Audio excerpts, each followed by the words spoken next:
surface of the water, and we tested that crust, and it was aluminum and barium, that after a year and a half's accumulation had 375,000 parts per billion of aluminum in it. It's literally toxic. We can say conclusively that what we see in the sky matches expressly what's outlined in numerous patents, and the materials on the ground match those patents. This material was not there 5 years ago. It is a recent phenomenon in the quantities it's in. It has escalated in some cases 50,000% in 5 years in the case of aluminum. From our original baseline reading of 7 parts per billion, which was already high, it has escalated up to 50,000% in 5 years. And we've seen profound changes in that time. Dr. Leonard Time, PhD in chemistry, I cross-checked with him, and he says the oxides of aluminum, barium, and strontium will drive your pH into the from an acid soil like this up into the neutral. There's no question about it. And that's exactly what you see happening. Wow. I have a doctorate in inorganic chemistry from Oregon State University, in which I was working with different metals and oxidation states, and then did a postdoctorate work at Brandeis, where I was working stabilizing off oxidation states of different metals. The goal is to sort of figure out how everything fits in the dynamic equilibrium of life. I was working with Francis up in Mount Shasta, and he showed me some rainwater analyses that had to do with levels of aluminum, strontium, and barium in the atmosphere.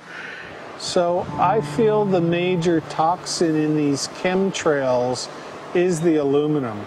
And from the levels we were looking in at Mount Shasta, this is totally, totally unacceptable. When you get to metals and biological systems, you're no longer talking about the bulk aluminum that people think about when they're drinking from soda pop cans and that. So once it gets to the aluminum oxide stage, it just forms a plaque within your arteries and shuts down life. When you take elements that normally aren't out in the environment and you start putting them in the environment, it raises some serious red flags. Aluminum is a very specific nasty in biological systems. It takes that site and it never lets go, and it shuts down the site, and that's it. And so as you accumulate aluminum over time, it causes major neurological damage because it ends up as aluminum oxide that's essentially stuck in place and can't be flushed out by normal systems. At the core of everyone's conditions is always some level of toxins. And aluminum is known to have cancer-causing effects. The half-life is decades. I think that we should be working on taking more of these toxins out of our environment instead of adding more toxins in. It's very concerning that if we add more toxins to our environment, that will be increasing the rates and risks of cancers. Even one patient is not worth it. So sad that they would consider putting aluminum in our environment to affect something when they could be causing so much more damage. Wherever the material is coming from, it is there. The amount of metal falling on us cannot be disputed. Absolutely, this is not speculation. The amount of metal in the last 4 years, as I said, have increased to a degree of thousands of times, and California Air Quality Resources Board has studied the aerosols from China. These metals are not amongst them. Mike, the reason I've chosen to focus so primarily on this issue is I feel all other issues are secondary.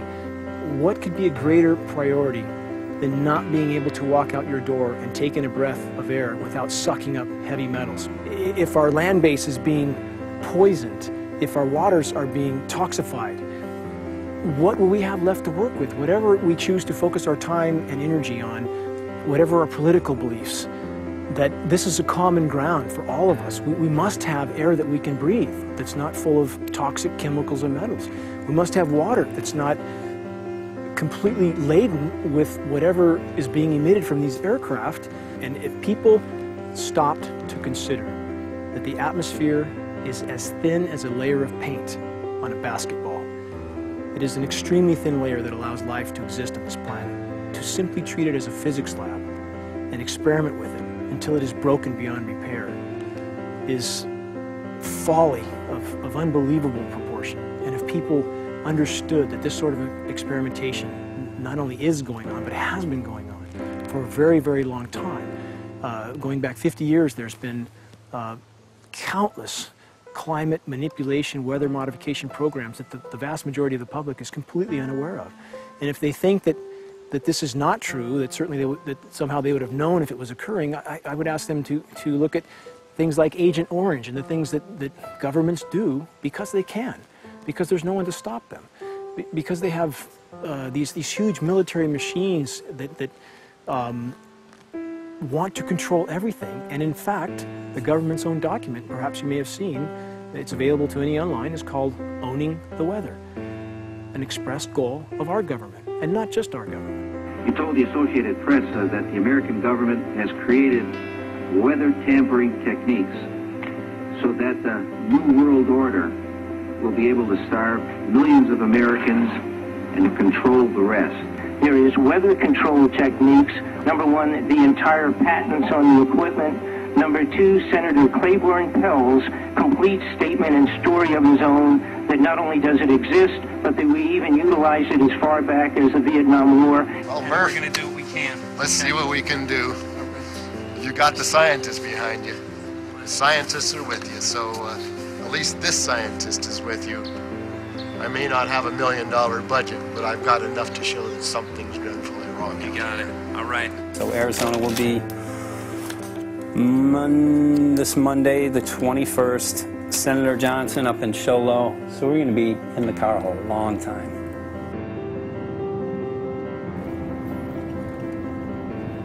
Well, it is such a pleasure. This is such an excellent place back here, I'm telling you, Michael. But you know what? We love it. It's so private and it's so quiet and peaceful. And please come in. My name is Karen Johnson. I served in the Arizona State Legislature for 12 years. I was in the House for 8 of those years and in the Senate for 4 of those years. When you see a plane fly overhead, there's a trail that leaves the end of that plane, and it goes from one horizon all the way to the other as the plane flies across, and it begins to filter out and cover more and more of the sky in kind of ripples. It widens out and fills the whole sky. I mean, how could anybody think that that was the case? And then to live and to be underneath that and know that whatever is in that is falling down upon you and upon your animals and upon the earth. And I mean, it's frightening to me. And if people don't start really waking up and facing the fact that we've got people that are doing terrible things to us, and we had better wake up and fight back now. I mean, I'm the mom of 11 kids. I've got 35 grandkids. I mean, I've got a stake in this. I care about what is going to be left for my children. I care about it, and I'm extremely worried about what is going to be left to them.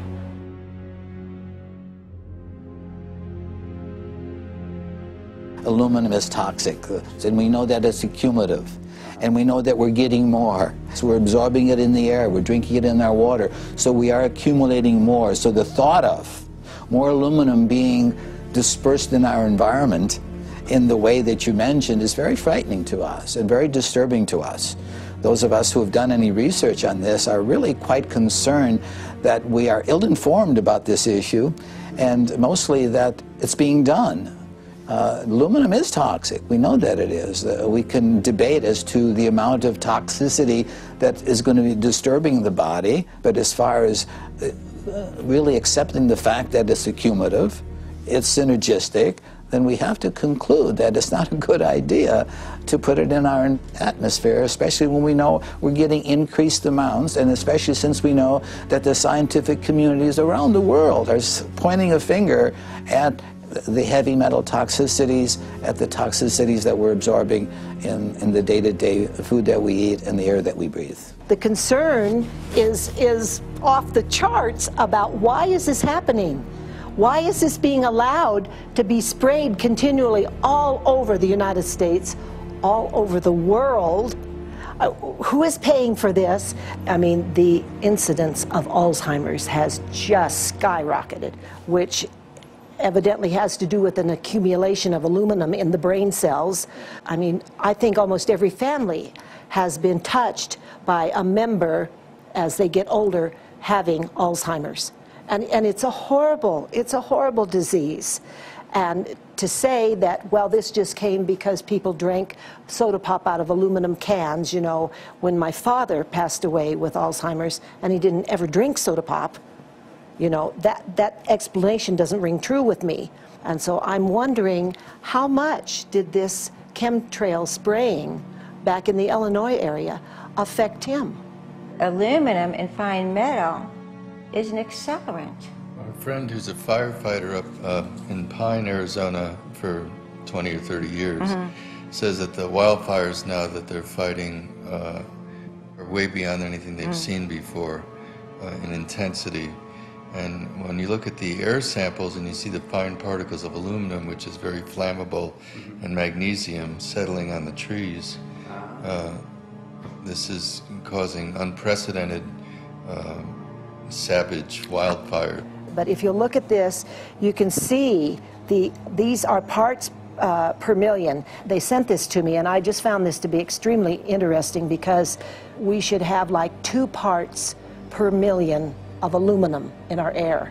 And this is saying that there's 39,000 parts of aluminum. That's astronomical. Barium is high. I mean, these are way off the charts of what people should be breathing or what's coming down on them. And, you know, if people wonder why their health is deteriorating, why they're having to go to emergency rooms, why they can't breathe, you know, why they're getting Alzheimer's, this has been planned. We have elites, I don't know what you want to call them, one worlders, Illuminati, I don't, whatever you want to call them. But with these people that don't care about the average person. They only care about themselves, their greed, their power, and if they eliminate, you know, 2/3, 3/4 of us from the planet, so much for the better for them, because then they don't have so many people to have to herd around and worry about.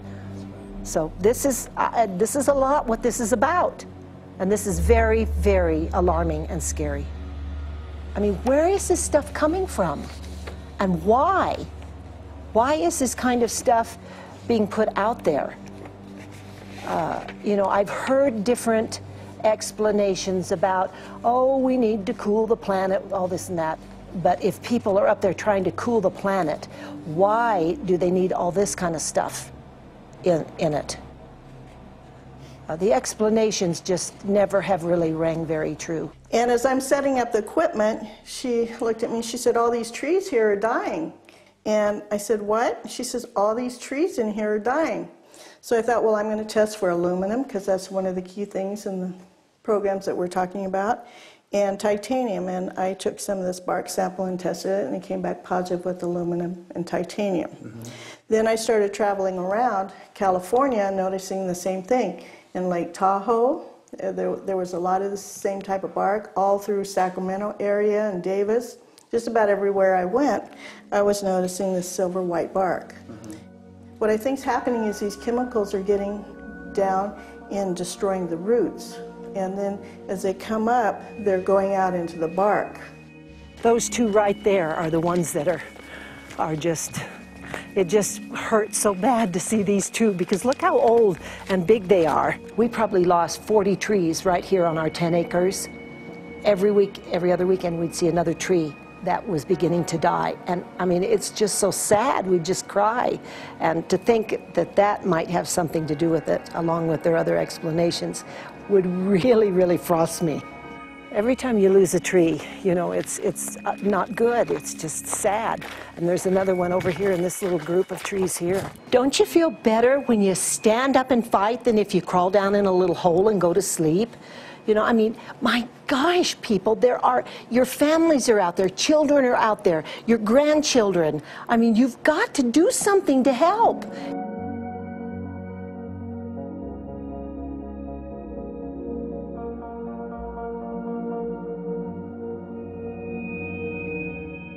My greatest hope is to get people to question And hey, if they don't wake up while we're there, I'm hoping to plant some seeds. We're going to the most beautiful place on the planet, Hawaii, to